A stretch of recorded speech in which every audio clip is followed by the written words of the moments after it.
নমস্কার বন্ধুরা, খাবারের ইতিকথা চ্যানেলে আপনাদের সকলকে অনেক অনেক ভালোবাসা জানালাম। বন্ধুরা, আপনাদের কাছে আমার অনুরোধ রইল কি আমার রান্না আপনারা দেখুন, ভালো খারাপ কমেন্ট করুন। আর এখনও যারা আমার চ্যানেলকে সাবস্ক্রাইব করেনি তাদের বলি কি এই ছোট্ট চ্যানেলে বন্ধু হয়ে যান। আর যা যা রান্না দেখতে চাইবেন আমি একদম ঘরোয়া পদ্ধতিতে কম ঝাল মশলায় সহজে কিভাবে রান্নার টেস্ট আনবেন তা দেখাবো। আজ একদম মশলা ছাড়াই ঝিঙে আর সজনা ডাঁটা দিয়ে কিভাবে পোস্ত রান্না করবেন একটা টিপস সহ দেখাবো। প্রথমে নিজের ইচ্ছা মতো শেপ দিয়ে সবজিটা কেটে নেবেন।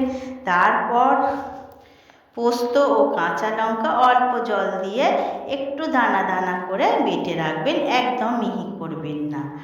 রান্নাটা সর্ষের তেলেই বানাবো।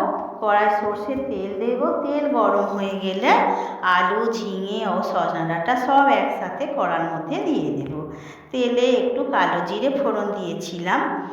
এবার পরিমাণ মতো নুন ও হলুদ দিয়ে ঢাকা দিয়ে ভেজে নিয়ে একটু সবজিগুলো নরম করে নেব।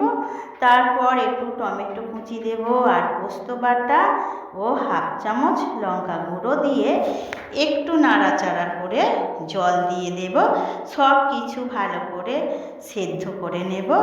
আর নামানোর আগে একটু কাঁচা সর্ষের তেল দিয়ে একটু নাড়াচাড়া করে নামিয়ে নিন।